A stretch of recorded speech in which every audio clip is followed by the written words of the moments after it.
no sense, but I gotta get it off my chest.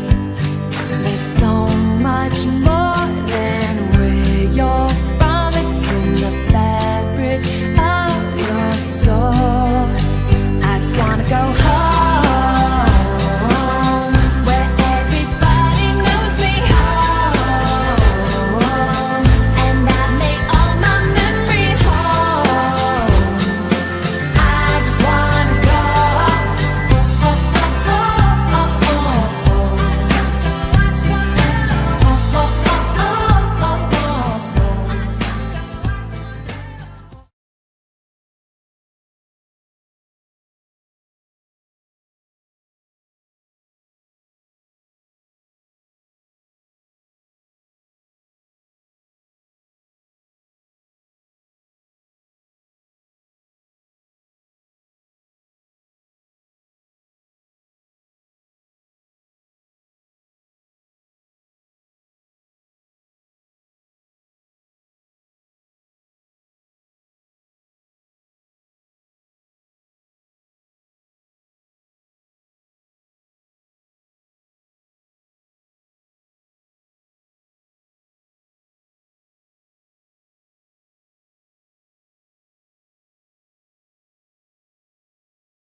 Ain't gonna know why. Now we should have some sound. All right. Had a little technical difficulty. All right, Terminator, Mildred, and Lucy. And now I can hear you clearly now. The rain has gone. Oh, Rocket said, hey, watch it with no sound. You got to read my lips tonight. So tonight's one of my favorite gumbos, this Soul in the Bowl. And I'm going to talk more about it later. Why it's my favorite. It just throws everything in it. It goes against most people's principles for making a gumbo. But guess what? It doesn't go against mine because I like to use my imagination. You know, saying is, you gotta just do you. You have to do you. Gotta do you. So this is me. What's up, Ari? What's happening, my brother? So we're gonna get some onions going in this pot. Now, one of the main ingredients I use in this pot, in this gumbo, is okra. So in this pot over here, as we cooking down these onions and all, we're gonna start getting our okra ready. We're gonna let this cook over here. Let me get this fire up on this one. All right, because we want to do is smother this okra. I'm not worried about, so a lot of times you see me with cooking okra. If you're cooking okra, people want to get the slime out. I'm not worried about getting the slime out on this one, okay? All I want to do here is smother it down. That's it. Because I'm going to use some of that slime to actually help thicken my gumbo. Because the reason for the okra, the original reason for okra and gumbo is to use it as a thickener. The other way to thicken it, when you didn't have okra, was to use filet. This is some homemade filet. Been having it for about 3 years. I value this because it's my last bowl. Hello, Sharon. My last little bucket of it.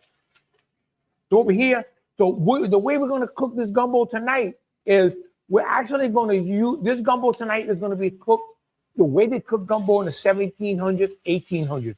Go back 100 years ago, and a lot of times they didn't start with the roux.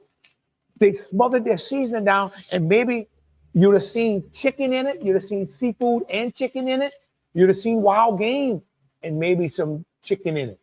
And what they would do, they would batter, like put some flour on that chicken, and that'd have been an old hen. Now, you wouldn't have killed the chicken that was laying eggs, and they would just slow cook it, smother that pot fry, smother it down, and that would make their gravy for their gumbo.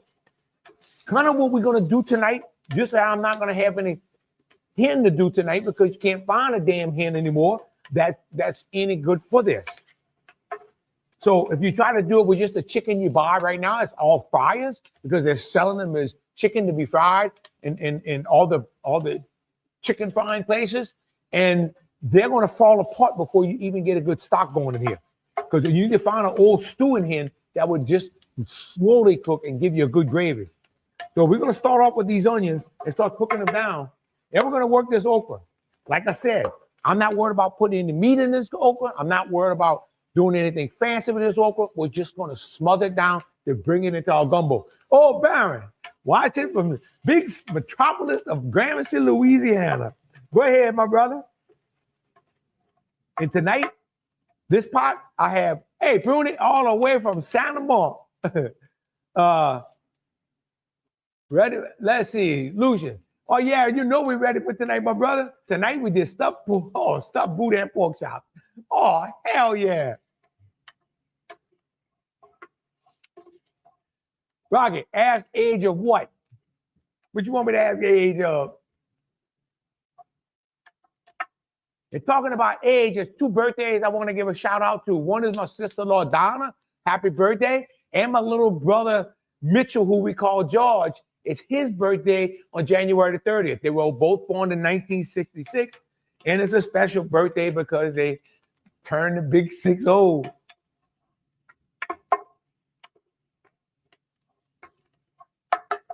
Man, we're just going to keep these going and keep this okra going.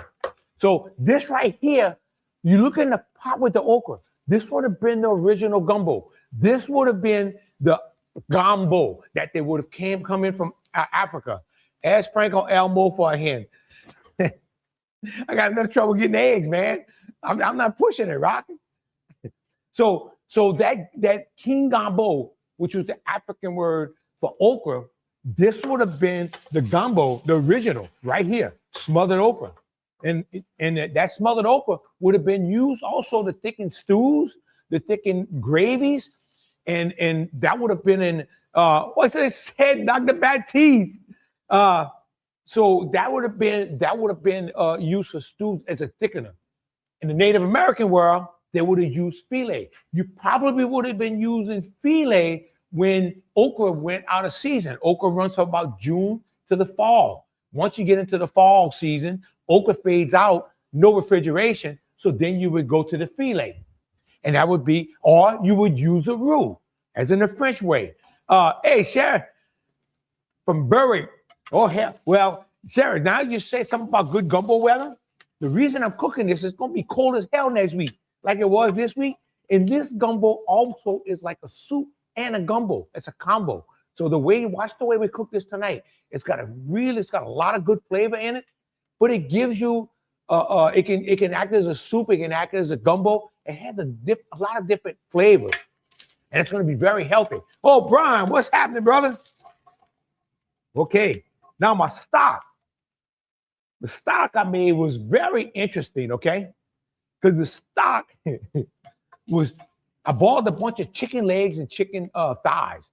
And I boiled that to get the debone it to give some meat to my old dog. Well, I took the bones after that and boiled the bones for a couple hours. Today, I took that same stock, half of it. I started the stock again, and then I put some turkey necks in it, smoked turkey necks.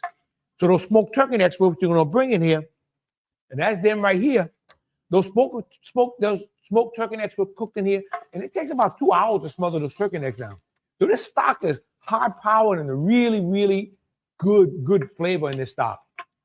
Hey, Laurie, combo gumbo, you got it, brother. Hey, there, mine is 20 up there. Y'all can keep that. And that's all the way in Canada in case somebody wants to go visit. Go knock your lights out. So like I said, this would have been the way they were making gumbo. Kind of basically some of the stuff that we're doing tonight. Now, one of the things that I have in my stock, and I do this every week.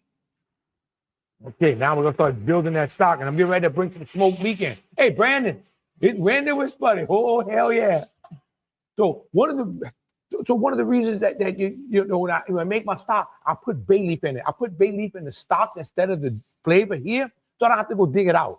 You still get the same flavor. But what's the reason for our bay leaf? That's what we're going to get to. It has a very interesting flavor, history. A little undoing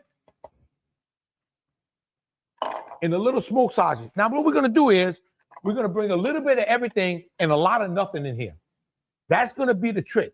We don't need a lot of anything, but a little bit of everything because we're getting ready to bring our seafood in. We don't want to have one of them wish gumbos where you wishing you had some meat in it. Because when your partners come over to eat, don't let them start digging in there and going, man, wish my buddy would have put some stuff in here to eat. He ain't got no meat there. All we're doing is eating the damn soup with no meat. All right, so we want to do is fry down this sausage. That's going to help build our gravy in here. That's going to help build our flavor. So bay leaf was actually brought in by the Ursuline nuns back in the 1700s. But the Ursuline nuns were founded by Saint Angela Merici in 1535. Saint Angela Merici, which was actually done in Italy, is the school that my little grandson goes to in Metairie. So I found that was interesting. And then the order of Saint Ursula began in Paris in 1612. And later on, the Ursula convent was established in New Orleans in 1727.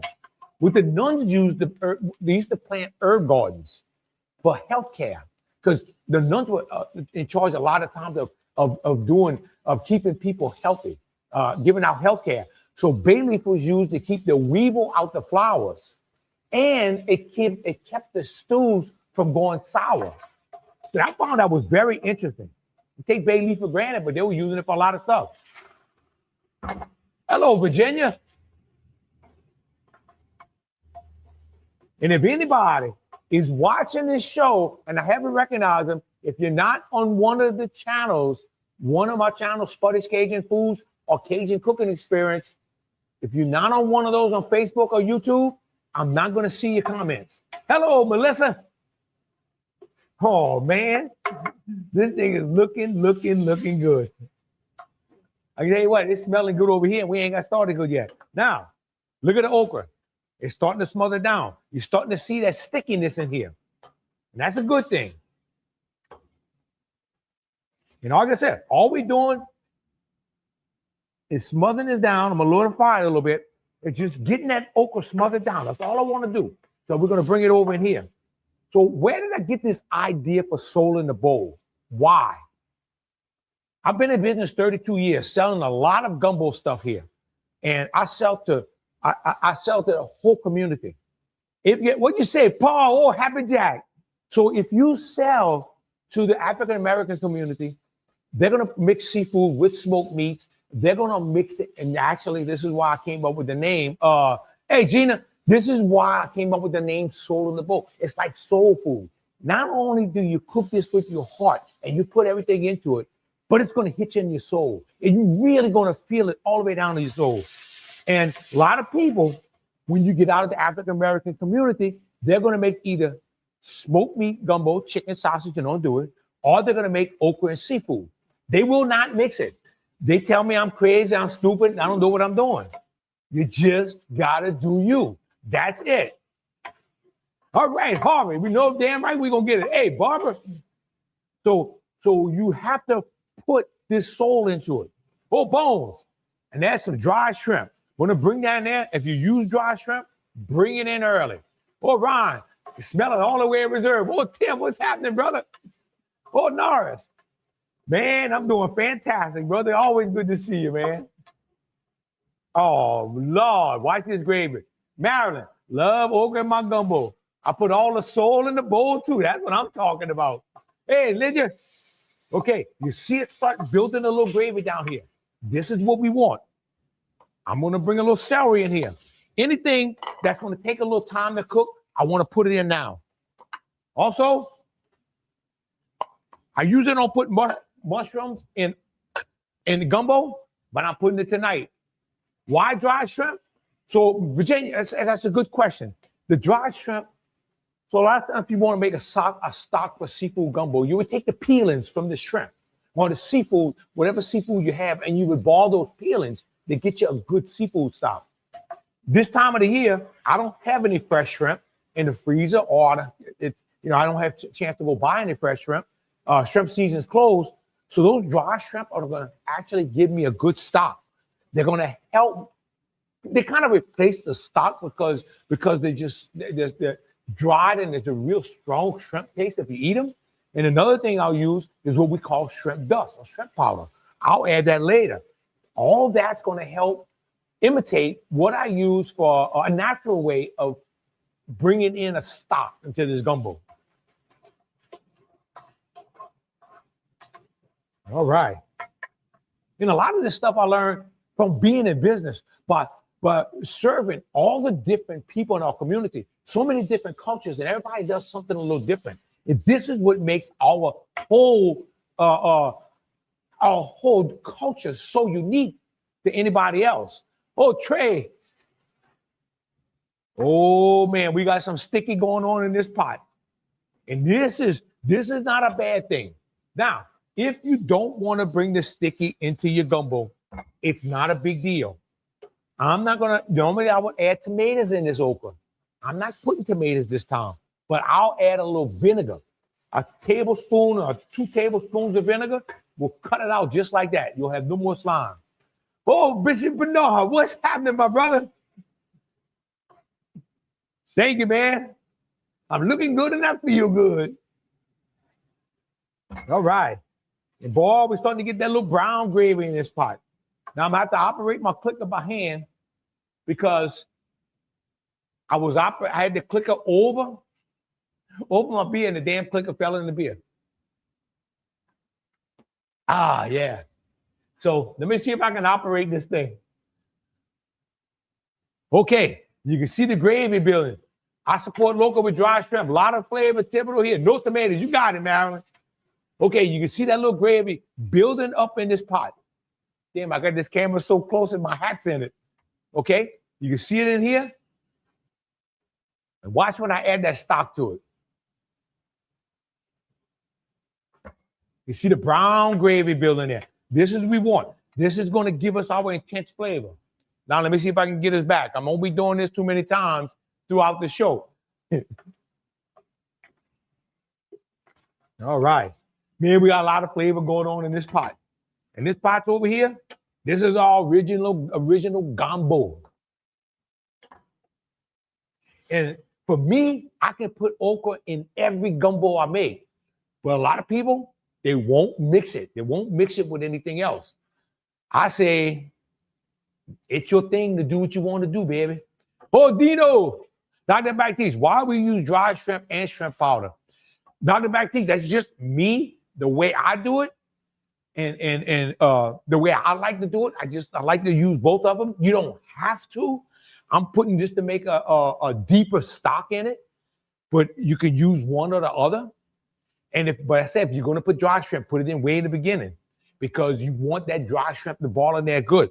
The shrimp powder, the shrimp dust is actually going to give you a stronger, more intense stock flavor, shrimp flavor.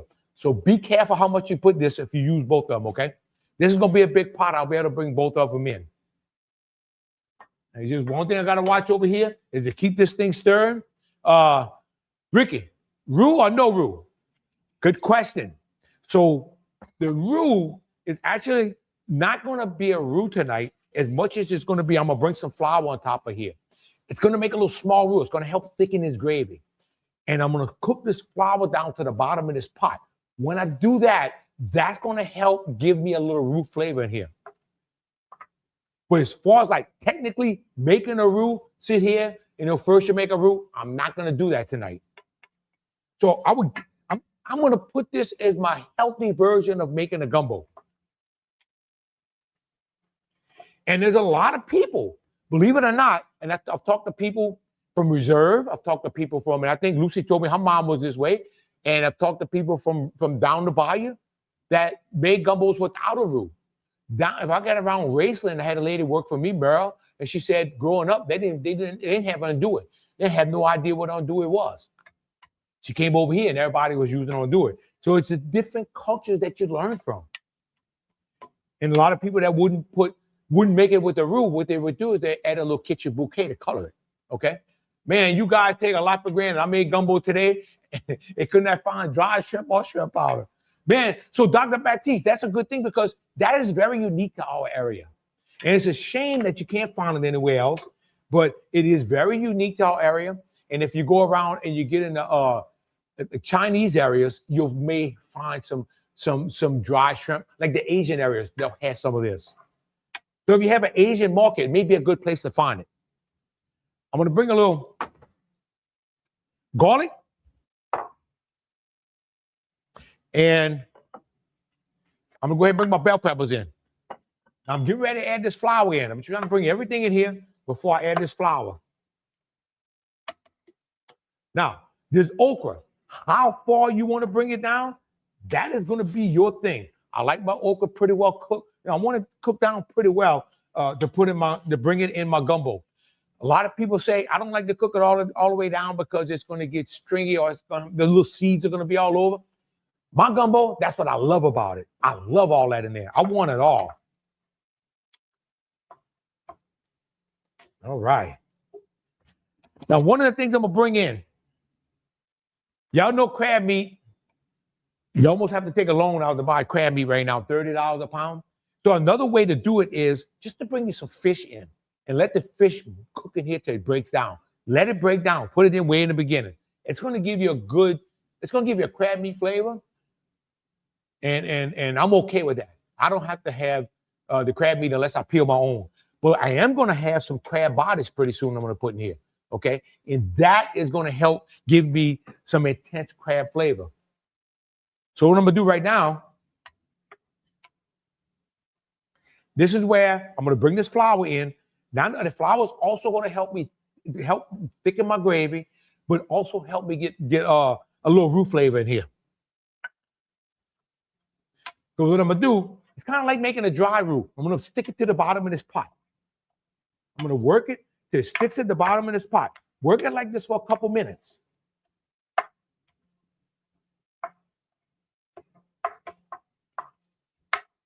And then go back over here and do this. And so the way I got this Soul in the Bowl name, I did a radio show with Jambalaya Johnny one day, and the name of his show was Soul in the Bowl. And I remember I went on and I said, Johnny, that's my gumbo, man. The gumbo I cook, the gumbo I like to cook is actually Soul in the Bowl. And we actually talked about it on this show. Johnny was a good guy, passed away way too young, but he'd get on a radio show and bring different cooks in or different business people in.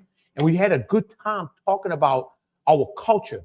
And it was all about the way we cooked in our culture. So it was a really good radio show. So the gumbo we cooked today is very similar to the way they would have put it. They would have done this 100 years ago. This was very similar.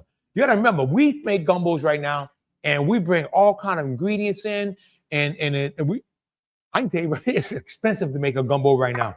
Gumbos used to be a way to get rid of your leftovers and spread it out amongst all them 13 termites they had in the family.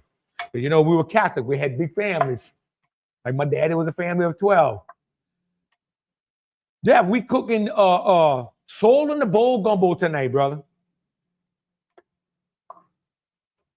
Always good to see you on. Tell my girl I said hello. All right. And if you look you can see in the bottom of this pot, it's starting to stick a little bit. I'm going to bring it to the bottom. You see where it's starting to stick in the bottom of this little. So you're using that flour to give me the green meat for flavor and thickness. That right? There you go, Melissa. Got to build them green meats at the bottom. That's right. Oh, I love y'all, brother. Okay, here we go. Let me see if I can get me back to me. Let me see if I can get me back. Oh, there I am. All right. Now I'm going to bring this fish in. Like I said, I want this fish to cook away. I want this fish to break down to nothing. I did a seafood sauce piquant one time. Young lady came to me after. She said, man, you had a lot of crab meat in that sauce piquant. I said, oh, yes, ma'am. Thank you very much. I had all fish. I didn't have a piece of crab meat in it.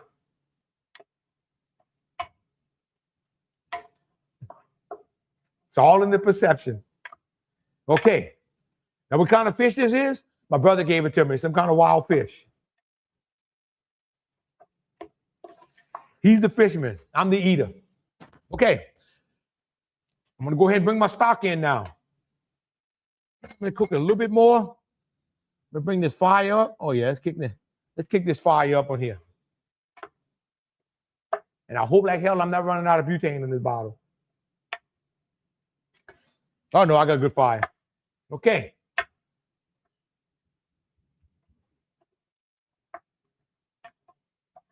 So for gumbo, especially in the African-American world, okra was always the primary thickener. But like I said, when the season was out, when the season was finished, then you quit using okra and then you went to the filet to thicken your gumbo. So, filet gumbo. How is that book coming along that I want my copy? Building recipes right now, brother. Building recipes. It's the problem of me sitting down long enough to work on this thing. Rouse's here in Thibodeau has dry shrimp. So all the Rouse's have it. If you go to a lot of your small stores around, definitely, absolutely, you will find dry shrimp in it. Most of the stores around here, especially like mine and some of the older ones, you're going to find dry shrimp in a lot of these small supermarkets. Are you sure it is wild fish and not the tame version? Hell, it could be anything. It was in the freezer, Lucy.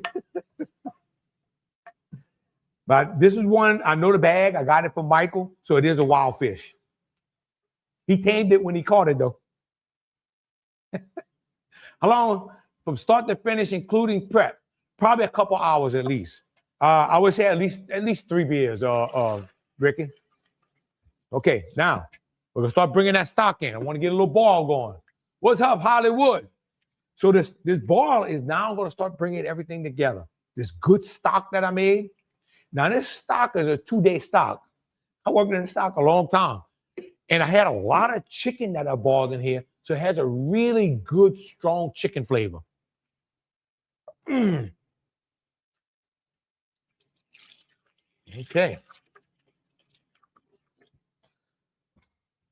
So I'm going to start off with a gallon of water and see where we go from there. And remember, once I get this thing boiling, I'm going to start bringing this okra in. Now, how much okra you bring in? I've got 6 pounds of okra right here. 2 3-pound bags. It's up to you how much okra you actually want to bring into your gumbo. It's really a personal thing. I like a lot of okra in it. I like that taste of okra. But some people say, I like okra gumbo, but I don't like a lot. Well, that's your thing. That's what you do. Do you. Just remember that. I'm going to bring the rest of this stock. And the main thing from here, Ricky, start to finish, is now you're going to be bringing this. Once you get this stuff boiled and you bring this okra in, is just letting it cook. That is where your flavor comes in, and this is where your thickening is going to come in, okay? Put it all in. There you go, Joy. What the hell? Give me some more stock. Give me some more water. Hot water. I ran out of stock. I had to send my bucket to the stock market and get some more stock. Okay. I'm pretty much have this okra finished now. Now, if you look in this pot, there's a lot of slime in this pot. And this is what I want in here. Now, I'm not going to start bringing this okra over until this thing comes to a boil. That's going to be my main thing. I want this to come to a boil. These turkey necks are going to go in the end, because they're already cooked. I boiled them where they're cooked all the way. So another 5 minutes, and 5 minutes in there, it's going to be done, okay? All right, my sister Feeney's on there. She said catfish.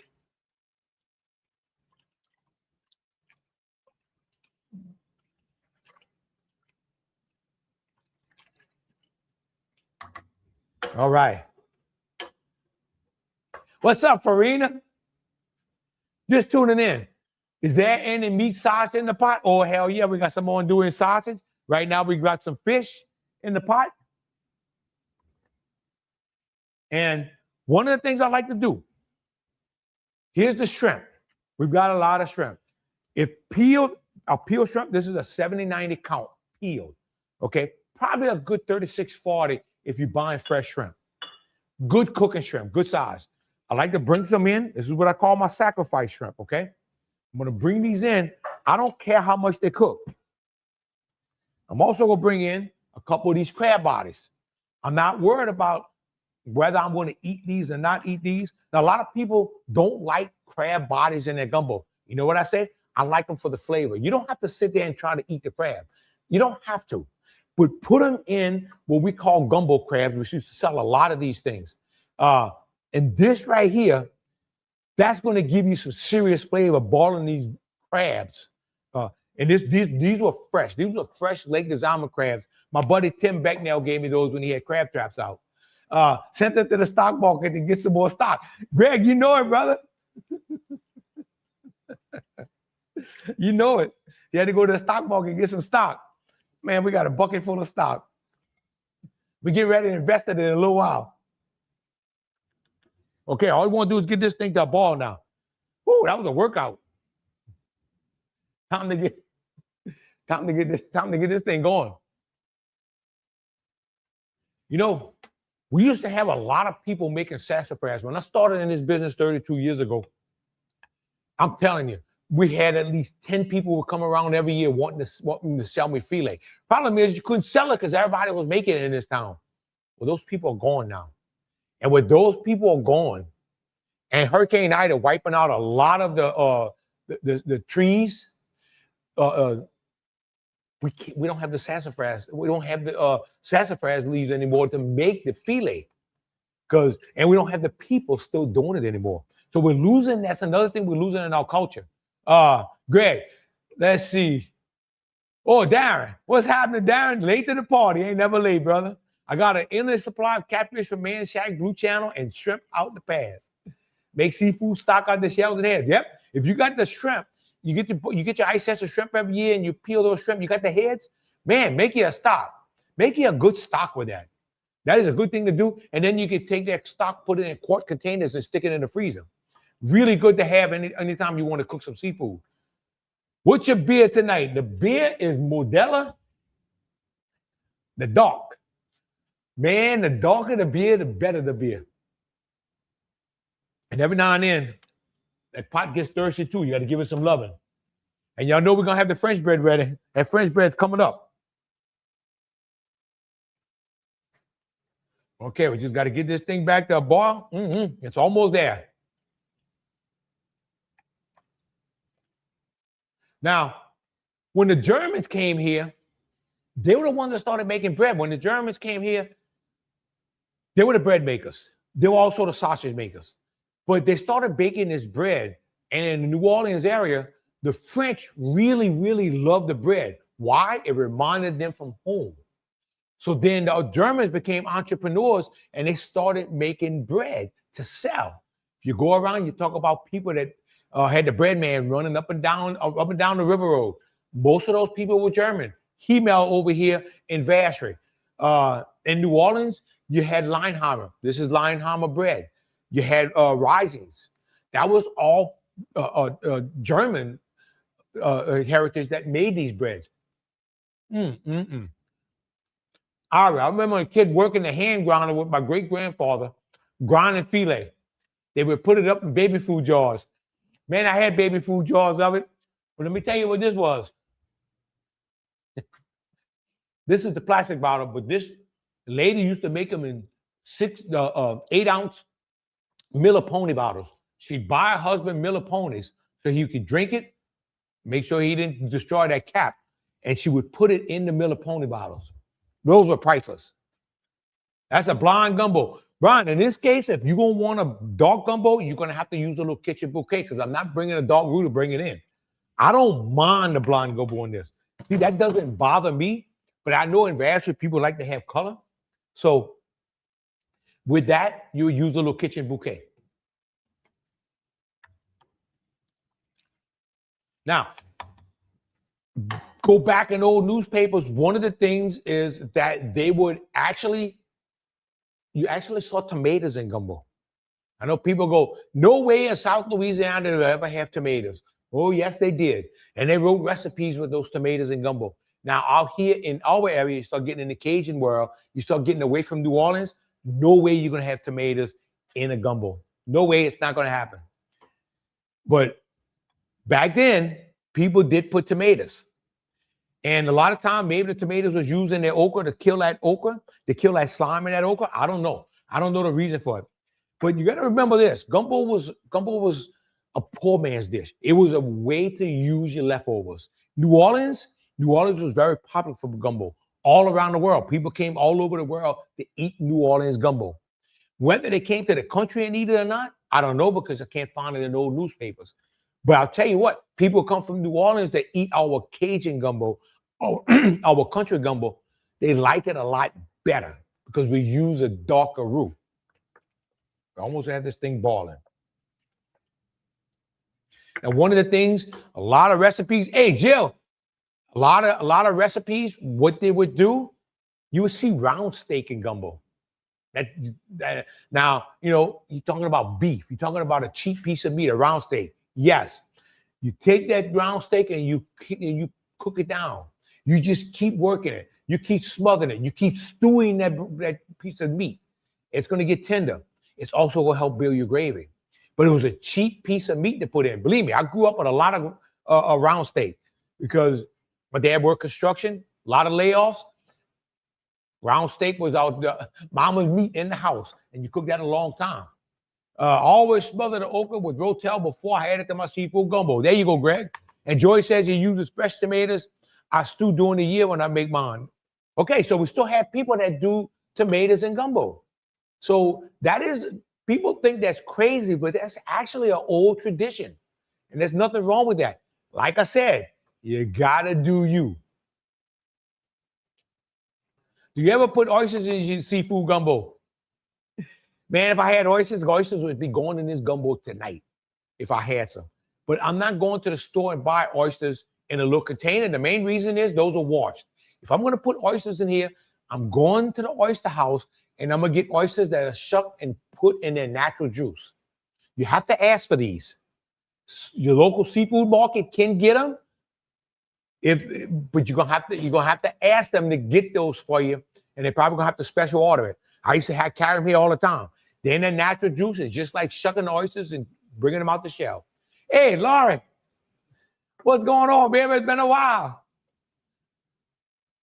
Okay, now it's almost ready to start boiling, so we can start bringing our okra in.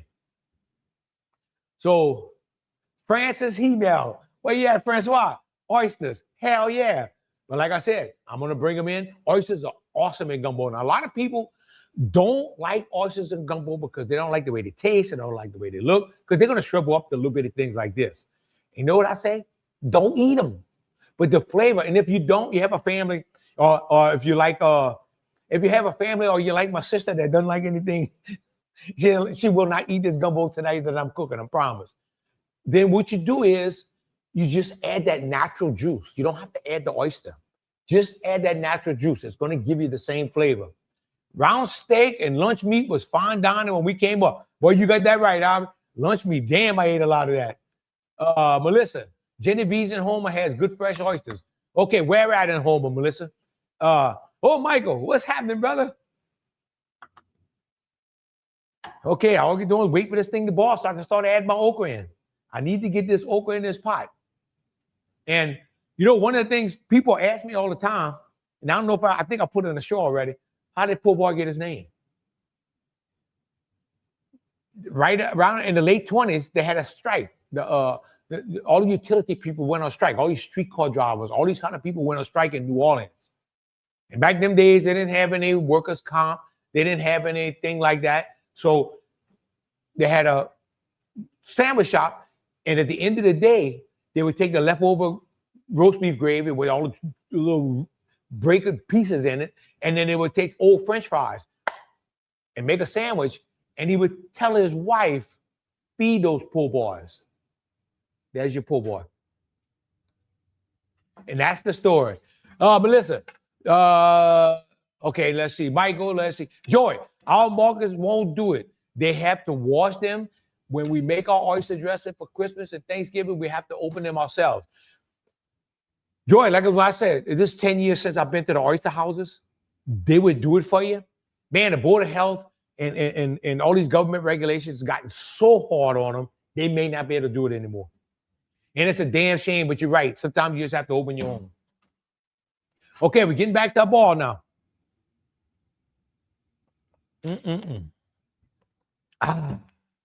Now it's time to start bringing this okra in. This is what's going to start thickening this thing. Now, when when they would use filet and they put the filet in the gumbo, I would always Steve, oh, Steve, what's happening? Love you too, man. So you put this filet in the gumbo. What the Native Americans would do, they would put it in their stews or in their gumbos. And then they would go and they roped it. It would come out and it would get that kind of stringy, and they call it roping. And once it got ropey, then they knew they were thick enough. And if you put too much in it, you're not gonna have it's not gonna be ropey, it's gonna be a knotty. You're gonna have nothing but a knot in here. So you have to be careful how you put this in there. We would never cook it with filet in it, only because some people didn't like it. Well, we'll put a little filet in this one tonight as we get to the end. Little Bayou Black driver and the sack shuck with juice. Oh, hell yeah. There you go, Jordan. If you want some, this is where they go. I know them personally, they won't do it for me. Okay. Some people won't do it, but Melissa said these people here will do it. Genevieve's in Homer. So you go to Homer, you have a better chance of, because that's all your oyster houses that are shipping out. And if you go there, it's kind of a contract. There's a contract between me and you. It's like when I cook you a pot of jambalaya or I make your deer sausage, it's a contract between me and you. I don't have to be inspected for that because I'm selling to you personally. But when I'm selling to the public, then I can't do it anymore. It's a fine line too. All right. Now we want to get this stuff rolling. Now you know this is going to be better tomorrow, and you have to watch your seasoning. And I'm going to go ahead and bring me some shallot bottoms in and some shallot tops in. Ooh. Now we're just letting this okra cook in.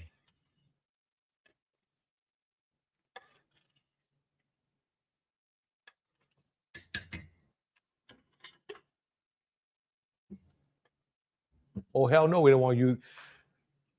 And a lot of people are scared to use the IQF okra. They're not bad. The only thing is, nothing gets thrown away. Each end, they don't cut the tips off anything. All your ends are in there. So if you don't mind that, it actually cooks very well. And I've cooked with this many times. Most of the okra you go buy that's IQF on the market is going to come probably from Mexico. Paul, gumbo the next day is always better. Oh, hell yeah. Let me put that parsley out here front and center for Melissa. Let's see. Oh, there it is. There you go. Oh, Maryland, let's see. Laurel Valley and Thibodeau has fresh homemade filet in a jar. Okay. $7 a bottle. That is not a bad price. That is not a bad price at all. Okay, thanks for that, Maryland. So anybody looking for fresh filet? Laurel Valley and Thibodeau on 308. That's a nice little place to visit, too.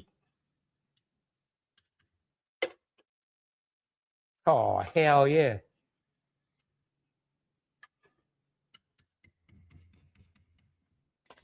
Now, I've got some chicken wings here. I want to bring those in. Now, that's one thing I'm going to bring in on the bone. Some people don't like anything on the bone in their gumbos. I love the chicken on the bone. Love it. Love it. And it's going to add some more stock flavor to this gumbo. Hey, Jody. Now, what I want to do, I just want to get a little taste right now for seasoning and a little bit for flavor. See how this thing's coming along. We got a big pot of gumbo going on.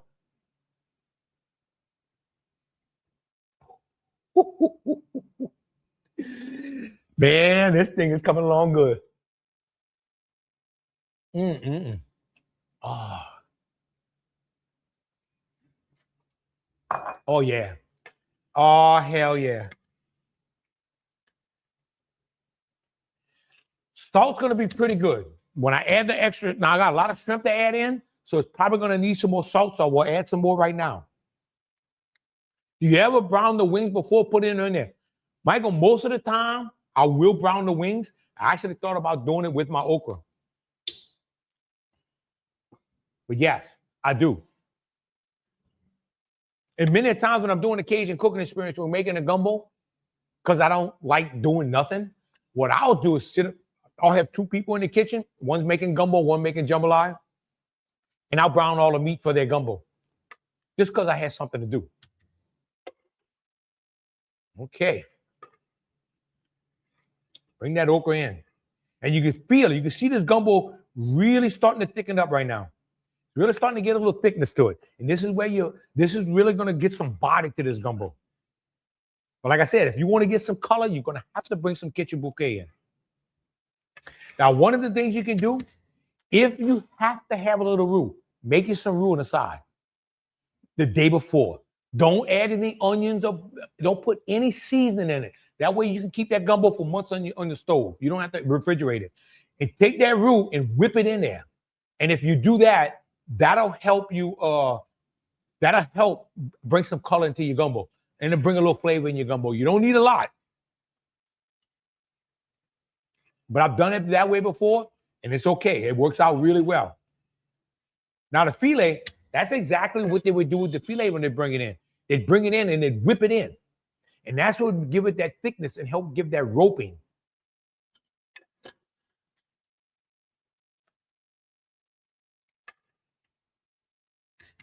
You know, see, I like to give you all them diagrams when I do that. Huh? All right.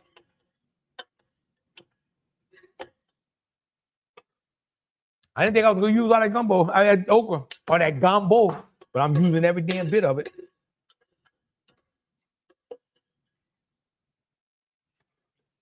Most people probably would have just done 1 bag of okra. But I love okra, so I did 2 bags. Put it soaking. Sure, I have a lot of good cooks in here, but man, one thing about, I'm glad you brought that up, Jordan. One thing about our river parishes, and I'll go down saying this, especially St. John and St. Charles Parish, we have some of the best cooks in the world. But people today, especially people that, and I see the people that watch these shows and the questions they're asking, you know, these people know what the hell they're doing. And they're always willing to learn, to try something new, to make something better. Some people get stuck in the rut and they won't try anything new, and that's fine. You got to do you. But you're right, Joy. You're absolutely right. And one of the things I love to do, and that's what they do at every year when they have the bonfire festival, is they have the gumbo cook-off, where you actually can go taste 100 gumbos for $10. Now, I'm not going to taste 100 gumbos, but I'm going to tell you what, I'm going to give it hell trying because I like to taste everybody's gumbo. Everybody does something a little different. But I want you to realize this when you're making a gumbo. All gumbos are the same. Oil, flour, and water. After that, everything that you put in it is going to change the flavor of your gumbo. It's going to make your gumbo. If you want to put cheap meats in it, if you want to put some trashy sausage in it, then you're going to have a trashy gumbo. So if you're going to sit here and make a gumbo, put you some good quality meats in it. Buy you some good andouille. A lot of andouille, once you get away from this area, it's not good. So what I've seen on the market is, and if you go out there and look at labels, or you go researching, and I go in a lot of supermarkets and I look at every piece of back of sausage there is, a lot of andouille. They call it spicy or hot Cajun andouille or Cajun andouille. And what it is just somebody's sausage that they put a little smoked paprika in, put a little liquid smoke in it, and add a lot of pepper to it, and they call it Cajun. Man, it's loaded with chemicals. It's loaded with pepper, and it's loaded with, they don't call it liquid smoke. They call it natural smoke flavor. Oh, Jeremy, all I do in Seattle is terrible. I ate it one time in Atlanta. It tasted like the worst. The worst Jimmy Dean sausage. I swear. It was like a bad Jimmy Dean sausage. And I like Jimmy Dean sausage. It was bad. Heather, make sure you bring something to your favorite daughter. Oh, well, I'm sure Erin wouldn't mind me bringing some to her, Heather. You asked for it. Are you serving gumbo tomorrow? Jody, if you come see me, shit, I'll serve you a bowl. You want to impress your neighbors? Get Spuddy's andouille and smoked sausage. There you go, Melissa. Thank you, baby. Because our smoked sausage and our andouille is made very natural. Kill a hog, we didn't kill it. We can't do that anymore to sell it. But you have clean meat, salt and pepper seasoning. That's it. And you You can't put that on the market because it's going to be too expensive to sell. Everybody's price conscious. So you have to go to your local small business person that knows what the hell he's doing to buy this. River Parish just has some really good on doing. Mark, oh, thank you, brother. And my number 2 daughter told me I was rude. Now, time to bring some more shrimp in. Is there a good source of Louisiana that ships on do it? It's killing my gumbo using so you can get a ship. I used to ship FedEx was killing me, so I quit. But I know Wayne Jacobs does ship. And Jeremy, if you give me a call, if I can hit it right, get the weather right, I'll ship you some. But I'm gonna tell you, shipping it up to Seattle, the shipping is gonna cost more than the on-do it. Because I've shipped some up there already. Man, it is expensive. So be ready to pay a premium price for it. Darren, that's Melissa. That's okay. But everybody wants me to give them a pack. So Darren and Melissa are 2 people that definitely come here. Really good customers. You know, very, very good customers. And they both sent people my way. Melissa has family in fashion. A lot of them buy my stuff over here. Especially her little sister, Susie. Oh, we need another sip. What you say, rolling? If it's good, it's worth it. You got that right, Jeremy. That's the way I feel about it. Okay, once we get this backed up off, got the shrimp in. I'm also now going to bring the shrimp powder in. I said, you got to be careful with this, but this is the big pot. I'm going to be okay. All right, definitely agree about people around here and how good of cooks they are. In fact, before I married my bride, I went through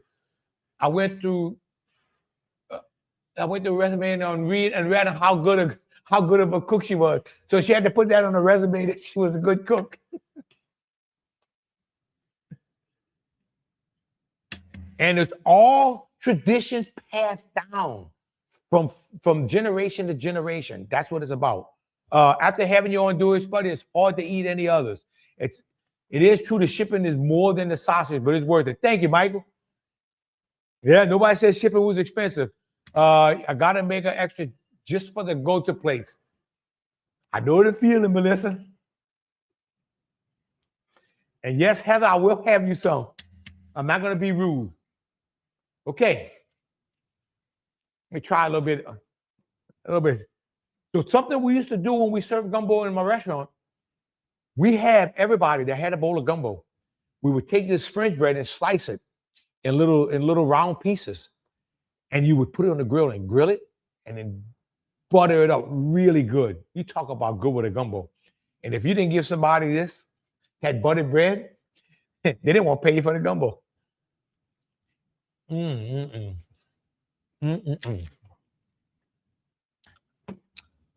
You're welcome, Heather.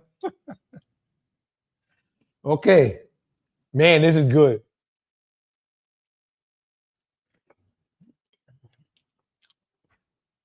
You know, Melissa's talking about making extra. But I hear this all the time from my customers. They'll go, yeah, I got to go make a gumbo. They all come over. They eat all the gumbo. They all want to take home. But nobody leaves money for the next gumbo. But then in the same statement, they go, but that's what we do. The one thing about people out here, they're very sharing. Jacobs, world famous on doing Laplace, has the best. They make any sausage as well as any other product. They ship almost 100 years in business. Aaron Lyons is the personal friend of mine. Well, Joy, there's no doubt about it, but the only thing I'm going to say, he probably got the second best. You know, I got to say mine's the best. If I didn't think it was the best, I wouldn't make it. I'd make a nice sourdough bread bowl to put it in my oyster. Oh, hell yeah. And Michael, I got my baby child daughter started making sourdough bread. I didn't know it was so intense to make this stuff. Man, I just got off a ship and wasn't that hungry until I tapped on your stream. No problem, Jerry. I'm glad I could do that for you, brother. Okay. Now. Oh, Let me put that parsley there. I don't want to get fussed. And now I'm gonna bring these turkey necks in. Like I said, they're already cooked. So I want to go ahead and let them finish in here.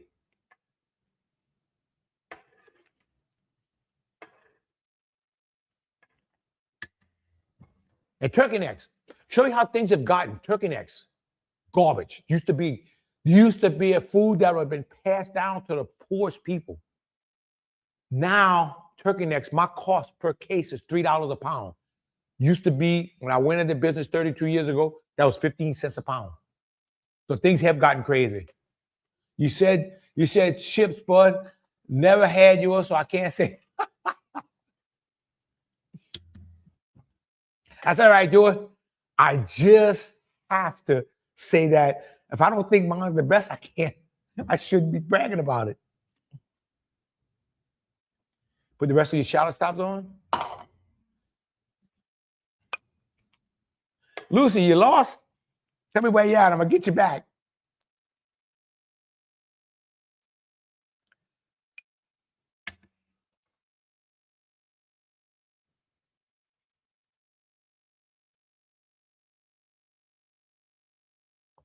Oh, hell yeah. Boy, you're starting to taste that seafood coming into it now. Ooh, ooh, ooh. Lucy, you got to have the turkey necks. That's flavor, baby. Now, a lot of people, so Lucy's saying that, but a lot of people come here and they go, I can't put no turkey. If I put turkey necks, I have to debone it because if they see turkey necks today, they're not going to eat it. All like I said, man, you don't know what's good until you taste what's good. Okay, add a little bit more black pepper to it, a little touch of red pepper to it. So what we had here, need more okra. I don't think I'm gonna need more okra in this sucker, Joe.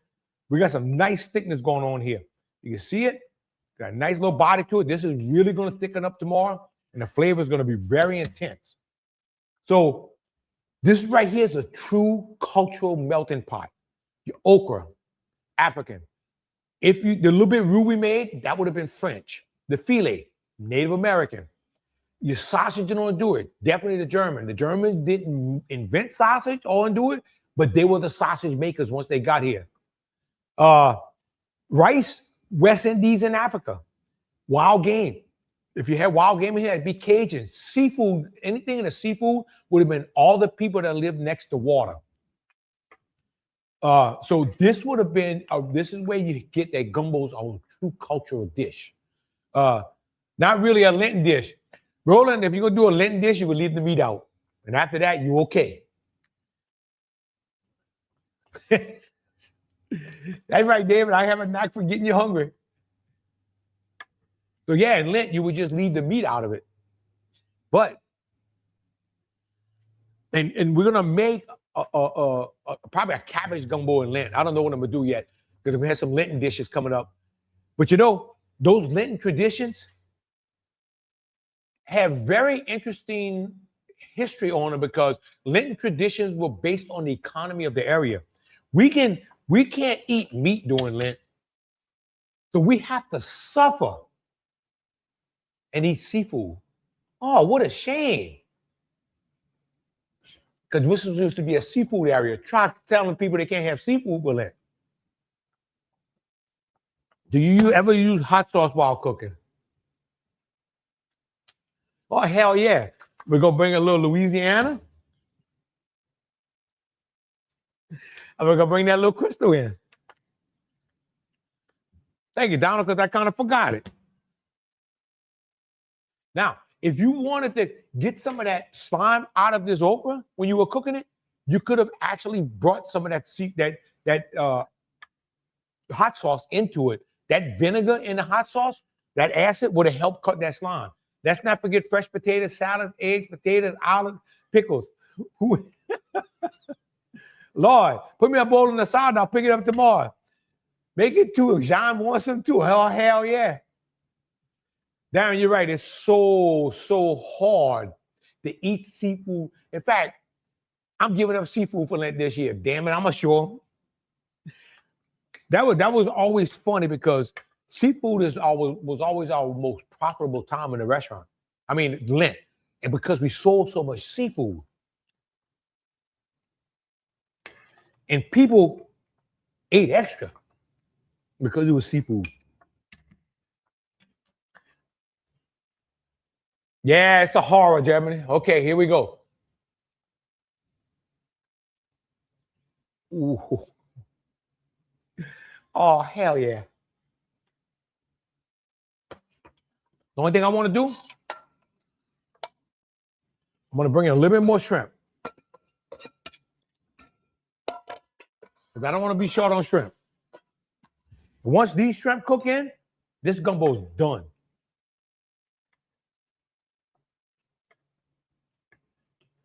Now this, I will be eating on for a long time. My parents would like some too. Make a trip with the big container to Prairieville tomorrow, please. Thank you. Well, Heather, Crystal, Ricky, and Heather, if y'all want some gumbo tomorrow, one of y'all need to drive over here and come get it.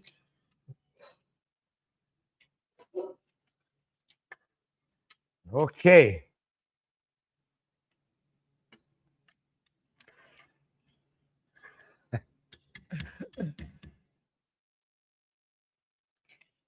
Mike, that's a good idea. You know, one year, I remember this. I used to have a seafood business at one time. You're going to walk around like a skeleton if you give up seafood. You got that right. So 1 year during Lent, we couldn't get seafood. All the shrimp house couldn't get shrimp. All the shrimp houses were out of shrimp. It was a really bad shrimp season. So they started bringing imports in to satisfy the demand. Well, guess what? That was the introduction of letting imports into the state, into our seafood market. And it was because we had a bad season right before. Low simmer, let it go. You got that right. So this is the time to go blue. You just want to let this thing blue. Native Americans use filet to thicken their stews. Yes, indeed. And they would, like I said, they were whipping in here and get that roping effect. It's almost my birthday. You can't tell me no. Heather, February 3rd is Heather's birthday, and I will tell her no.